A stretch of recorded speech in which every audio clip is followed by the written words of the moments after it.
ഇവര് ജോലിയുടെ ഇതിലാണെങ്കിലും എത്ര ദിവസമായി നിങ്ങളിവിടെ ഉണ്ട്? ഞങ്ങൾ ഇന്ന് വന്നാണ്. ഞങ്ങള് ചാലമുക്കത്ത് തെരച്ചിലും കാര്യങ്ങളായിരുന്നു. ഇതിന്റെ ബാക്കിയായിരുന്നു. നിലമ്പൂർ. നിലമ്പൂർ. അപ്പോൾ അറിയാലോ, നിലമ്പൂരാണ് ഇതിന്റെ ഒരു വലിയ ആഘാതം ഏറ്റുവാങ്ങിയ ഒരു സ്ഥലം അല്ലേ? അവിടെ അന്ന് തെരച്ചിലിനൊക്കെ പോയിരുന്നു. ഞങ്ങൾ സഹായിച്ചു. അവിടെ പോയിരുന്നു ഞങ്ങള്. പക്ഷെ അവിടെ ഞങ്ങൾക്ക് അത്രയ്ക്ക് പറ്റില്ല. അവിടെ കണ്ടിട്ട് ഞങ്ങൾക്ക് മനസ്സത്രയ്ക്ക് ഒരു അത്രയും കരുത്തുള്ളവർക്ക്, മനക്കരുത്തുള്ളവർക്ക് മാത്രമേ അവിടുത്തെ അല്ലേ കാര്യങ്ങൾ. അവിടെ വരുന്നതൊക്കെ എന്ന് പറഞ്ഞാൽ എന്നാ പറയാ, പീസ് ആയിട്ടൊക്കെയാണ് വരുന്നത് അധികവും കിട്ടുന്നതൊക്കെ. ഇപ്പോൾ വെള്ളം കുറഞ്ഞാലാണ് ഒന്നുകൂടി ചിലപ്പോൾ നമുക്ക് കാണാൻ പറ്റും അവിടെ. ഇപ്പോൾ ഈ വെള്ളം കുറയുന്നതനുസരിച്ച് കാടിൻ്റെ സൈഡിലൊക്കെ അടിഞ്ഞു ചേരുകയാണ്. അങ്ങനെയൊക്കെയാണ് കിട്ടുന്ന പടപൊടികൾ. ഞങ്ങളിപ്പം ഇപ്പോൾ ഇവിടെ വന്നത് ഞങ്ങൾ ഇവിടെ ഈ ഇതിൻ്റെ ഭക്ഷണം കൊടുക്കുന്നതിൻ്റെ ഭാഗമായിട്ട് ഞങ്ങൾ വന്നത് ഉള്ളിലേക്ക്. അങ്ങനെ എൻ്റെ പേര് അനൂപ്. ഞാൻ ദുബായിലാണ് വർക്ക് ചെയ്യുന്നത്. അവിടെ ലൈഫ് ഗാർഡായിട്ടാണ് വർക്ക് ചെയ്യുന്നത്.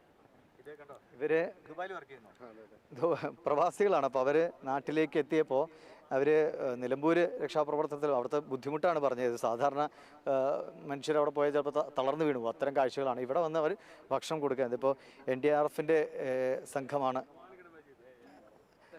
സർ സംസാരിക്കാൻ പറ്റുമോ? ഹിന്ദി കേസായ ഹാക്കി സർ മേജർ. ഓക്കെ. അവരെല്ലാം ജോലിയിലാണ്. നമ്മളവരെ അദ്ദേഹത്തോട് സംസാരിക്കാൻ ചോദിച്ചു നോക്കാം. അവരൊരു തിരക്കിൽ നിൽക്കുകയാണ് എങ്കിലും, കാരണം NDRF ഒക്കെ ആദ്യ ഘട്ടം മുതൽ തന്നെ ഇവിടെ ഉണ്ട്. കൂടുതൽ ടീം അംഗങ്ങൾ എത്തി. സാർ കേസാ ചെല്ല ഹാക്കി സർ? സാർ சொல்லட்டுமா? நாங்கள்லாம் சொல்லக்கூடாது. Okay no problem. അത് തമിഴ്നാട്ടിൽ നിന്നുള്ള ആളുകളാണ്. അവർക്ക് സ്വാഭാവികമായിട്ട് അവരൊരു വലിയ ജോലി ചെയ്യാണ്. അവർ ഔദ്യോഗിക രീതിയിലാണ് അതിൻ്റെ പ്രതികരിക്കുക. ഞാൻ സംസാരിക്കുമെങ്കിൽ മാത്രം അവരുടെ പ്രതികരണം തേടാൻ കരുതുള്ളൂ. കുഴപ്പമില്ല, നടക്കട്ടെ. കാരണം ഇത്രയും ഇവരൊക്കെ എന്താ പറയുക, ഇവരെ നമ്മൾ എത്ര ചേർത്ത് പിടിച്ചാലും NDRF എത്ര ചേർത്ത് പിടിച്ചാലും നമുക്ക് മതിയാവില്ല. കാരണം ആദ്യ ഘട്ടത്തിൽ തന്നെ ഈ ദുരന്ത ഭൂമിയിലേക്ക് എത്തുകയും ഏറ്റവും വേഗത്തിൽ രക്ഷാപ്രവർത്തനത്തിലേക്ക് കടക്കുകയും ചെയ്താണ് ദേശീയ ദുരന്ത നിവാരണ സേനയുടെ ഓരോ അംഗങ്ങളും. ഇവരോടുകൂടി നമ്മുടെ നന്ദി തീർച്ചയായും അറിയിക്കണം. പിന്നെ അവർ ഔദ്യോഗികമായൊരു ജോലിയിലാണ്. അതുകൊണ്ട് അതിൻ്റെ ഒരു സിസ്റ്റം അങ്ങനെയാണ്. നമ്മൾ സംസാരിക്കാമെങ്കിൽ അവരുടെ പ്രതികരണം തേടാമെന്നേ കരുതുള്ളൂ. എന്തായാലും അവരുടെ ജോലികൾ ഇവിടെ നടക്കുന്നു. നിലമ്പൂരിനടക്കം ഇപ്പോൾ പ്രവാസികളായ ആളുകൾ വരെ ഇവിടെ വന്ന് അവരുടേതായ രീതിയിൽ പറ്റാവുന്ന സഹായങ്ങൾ ചെയ്യുന്നുവെന്ന് നല്ല കാര്യമാണ്. അനൂപ് കാണാം കേട്ടോ, ഡിക്സൺ. അവർ ചെറിയ ഭക്ഷണം കാര്യങ്ങളൊക്കെ എടുക്കും. NDRFകാരുണ്ട്, മറ്റ് സന്നദ്ധ പ്രവർത്തകരുണ്ട്. അവർക്ക് ഒരു അല്പം ആശ്വാസത്തിന് വേണ്ടി ഉള്ള കാര്യങ്ങൾ. ഇതാ ഈ വീട് കണ്ടോ, ഡിഷാൻറ്റിനെയൊക്കെ മുകളിൽ ഇപ്പോഴും ഇരിക്കുന്നുണ്ട്. ഇതാ ഇവിടം വരെ വെള്ളം അടിച്ചു കയറി. ഒരു മരം വന്ന് കിടക്കുന്നത് ഈ മരം കിടക്കുന്ന കാണുമ്പോൾ മനസ്സിലാവുമല്ലോ എത്ര ശക്തിയിലാണ് ഈ പ്രപഞ്ചം മുഴുവൻ ഇളകി വന്നതുപോലെ ഈ ദുരന്തം ഇവിടെ ഉണ്ടായതെന്ന് എല്ലാവർക്കും അറിയാം. ഞാൻ ഈ വീടിൻ്റെ മുറ്റത്തേക്കൊന്ന് കയറുകയാണ്. ഇവിടെ വീടിന് അല്ലാതെ എന്തെങ്കിലും പ്രശ്നമുണ്ടോ എന്ന് ചോദിച്ചാൽ നമുക്ക് കെട്ടിടത്തിന് വലിയ കുഴപ്പമില്ലാന്ന് തോന്നും. പക്ഷേ ഇതിനൊരു ജീവൻ ഉടലെടുക്കാൻ പറ്റുന്ന ഒരു സാഹചര്യമേ അല്ലാതെ ഇത്രയും വലിയ പടുകൂറ്റം മരം ഇതെങ്ങനെ ഇവിടെ വന്ന് കിടന്നു എന്ന് നമ്മൾ അത്ഭുതപ്പെട്ടു. ഇതാണ് അവസ്ഥ. വീട് മുഴുവൻ ചെളിയാണേ. വീടിൻ്റെ ഉള്ളിൽ ചിത്രങ്ങളോ എനിക്കൊന്ന് കുറേയൊക്കെ ഒരുപക്ഷെ എന്തെങ്കിലും സാധനങ്ങളൊക്കെ ആദ്യഘട്ടത്തിൽ മാറ്റിയിട്ടുണ്ടാകാം അല്ലേ? അങ്ങനെ ഞാൻ പ്രതീക്ഷിക്കുകയാണ്. അങ്ങനെ മാറ്റിയിട്ടുണ്ടാകട്ടെ. ഇവിടെ താമസിച്ചിരുന്നവരൊക്കെ ഏതെങ്കിലും അതിജീവന ക്യാമ്പുകളിൽ സുരക്ഷിതരായി ഇരിക്കട്ടെ എന്ന് നമ്മൾ ആഗ്രഹിക്കുകയാണ്. നമുക്കറിയില്ല. ഇവിടുത്തെ ഇപ്പോൾ കൃത്യമായി 465 കെട്ടിട നമ്പർ. മേപ്പാടി ഗ്രാമപഞ്ചായത്തിലെ 465 നമ്പർ വീടാണ്. അത് സുരക്ഷിതരായിരിക്കട്ടെ എന്ന് പറയുക നമുക്ക് തൽക്കാലം നിർവാഹമുള്ളൂ. നമുക്കറിയില്ല ഇതിൽ ആരൊക്കെ ഉണ്ടായിരുന്നു, എത്ര പേർ രക്ഷപ്പെട്ടു, അല്ലെങ്കിൽ എത്ര പേർ മരണത്തിന് കീഴടങ്ങേണ്ടി വന്നു എന്ന് നമുക്ക് കൃത്യമായ വിവരമില്ല. പക്ഷേ ഇതൊക്കെയാണ് അവസ്ഥ.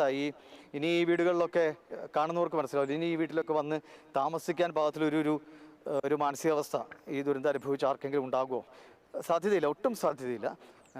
പക്ഷേ അത് ഇനി സർക്കാരൊക്കെ തീരുമാനിക്കേണ്ടതാണ് എങ്ങനെയാണ് ഇവർക്കുള്ള പുനരധിവാസം ഒരുക്കാൻ പോകുന്നതെന്നൊക്കെ.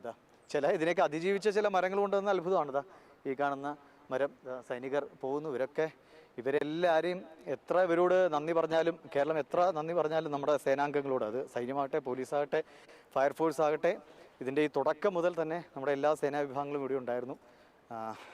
എല്ലാവരും അഹോരാത്രം അല്ലെങ്കിൽ ഒരു സമയം പോലെ വിശ്രമിക്കാതെ ജോലിയെടുക്കുന്നത് ഇന്ത്യൻ സൈന്യത്തിൻ്റെ ജവാൻ ആണ് കടന്നുപോയത്. ഫ്രണ്ടിൻ്റെ റസാഖ് എന്ന് പറഞ്ഞ ഒരു വീടാണ് ഈ വീട്. പക്ഷേ ഈ വീടിനൊന്നും പറ്റിയിട്ടില്ല. ഇവരാദ്യം ഈ സംഭവം അറിയുന്നതിന് മുന്നേ തന്നെ ഇവിടുന്ന് മാറിയായിരുന്നു. 2 ദിവസം മുന്നേ തന്നെ മാറിയിട്ടുണ്ടായിരുന്നു. സേഫാണ്. ഞാൻ നല്ല വിളിച്ചിട്ടുണ്ടായിരുന്നു. ഒരു ബുദ്ധിമുട്ടുമില്ല. ഭാഗ്യം. അപ്പോൾ നമുക്ക് ഒരു ആശ്വാസത്തിൻ്റെ ഒരു വാർത്ത. ഈ വീടിന് പ്രശ്നങ്ങളൊന്നുമില്ല. അവിടുത്തെ ആളുകളും നേരത്തെ മാറി. പേരെന്താ? ഇവിടെയുള്ള ആൾ ഓക്കെ സന്നദ്ധ പ്രവർത്തനമായിട്ട് വന്ന ആളുകളാണ്. ഒരുപാട് ആളുകൾ പോലീസിൻ്റെയും NDRFിൻ്റെയും ആളുകളെ കാണുന്നു. പലരും തിരിച്ചു വരികയാണ്. എനിക്ക് തോന്നുന്നു ഒരു പക്ഷേ ഇവർ സംസാരിക്കില്ല. സൈനികത്തോട് നമുക്ക് അവർ ഔദ്യോഗിക ഭാഷയിൽ സംസാരിക്കാൻ കഴിയുള്ളൂ. അല്ലെങ്കിൽ അറിയാമായിരുന്നു നമുക്ക് എന്താണ് അവസ്ഥ. അതാ ഇവിടുന്ന് ഈ ദൃശ്യങ്ങളൊന്ന് നോക്കൂ. ഏതോ അഗാധമായൊരു കൊക്കയുടെ ഏറ്റവും ഉയർന്ന തലത്തിൽ നമ്മൾ നിൽക്കുന്ന പോലെ. ഇത് അവിടെയൊക്കെ കണ്ടോ കോൺക്രീറ്റ് പാളികൾ കിടക്കുക. ഇവിടെയൊക്കെ വീടുണ്ടായിരുന്നതാണ്. ഒരു വീടിൻ്റെ മുകൾ അതിൻ്റെ മേൽക്കൂരയാണോ തറയാണോ എന്ന് പോലും മനസ്സിലാവുന്നില്ല കേട്ടോ. അത്രയും ആ സ്റ്റെപ്പ് ഇറങ്ങി അങ്ങോട്ട് പോകുന്ന സ്ഥലമായിരുന്നു. ആ സ്റ്റെപ്പിൽ അതോ പാലമായിരുന്നു എന്താണെന്ന് പോലും സത്യത്തിൽ മനസ്സിലാവുന്നില്ല. അത്രയും ഭീകരാവസ്ഥ. ഇപ്പം ആ കാണുന്ന അത്രയും ഈ പുഴ ഉണ്ടായിരുന്നുള്ളൂ അല്ലേ. അത്രയും മാത്രം ഒഴുകിയിരുന്ന ഒരു പുഴയാണ് ഇത്രയും വിസ്താരത്തിൽ ഇവിടുന്ന് അങ്ങോട്ടേക്ക് എത്ര പരപ്പിലാണ് ഈ പുഴ ഒഴുകിയത്. എത്ര കല്ലുകൾ മരങ്ങൾ ഒക്കെ എടുത്ത് വലിച്ചെറിഞ്ഞുകൊണ്ടാണ്. സത്യത്തിൽ അങ്ങനെയാണ്. കല്ലൊക്കെ എടുത്ത് വലിച്ചെറിയുന്ന പോലെയാണ് ആ പള്ളിമുറ്റത്തേക്കൊക്കെ വലിയ പാറക്കല്ല് വീണ് വീണ്. ഇതാ ദൂരേക്ക് നമുക്ക് രക്ഷാ ദൗത്യത്തിന് ഇറങ്ങിയിരിക്കുന്ന ആളുകളെ കാണാം. തിരച്ചിൽ അതിൻ്റെ ഒരു അവസാന ഘട്ടത്തിൽ മുന്നോട്ട് പോകുന്നു. ഈ ഭാഗത്തും കുറച്ച് പല സംഘടനകളുടെ പ്രവർത്തകരാണ് ഇപ്പോൾ ഉള്ളത്. ഒപ്പം ഇതിനൊരു നേതൃത്വം നൽകുന്ന പ്രത്യേകം ശ്രദ്ധിക്കേണ്ട കാര്യം ഒരു സന്നദ്ധ പ്രവർത്തകർ സംഘടനാ പ്രവർത്തകരൊക്കെ ഉണ്ടെങ്കിലും അത് NDRFിൻ്റെയോ പോലീസിൻ്റെയോ അല്ലെങ്കിൽ ഒക്കെ അങ്ങനെ ഔദ്യോഗികമായ സംവിധാനങ്ങളുടെ ഒരു ചുമതലയിൽ നിന്നുകൊണ്ട് അവരുടെ ഒരു നിയന്ത്രണത്തിൽ നിന്നുകൊണ്ടാണ് ഇവിടെ കാര്യങ്ങൾ മുന്നോട്ട് പോകുന്നത്. അതാണ്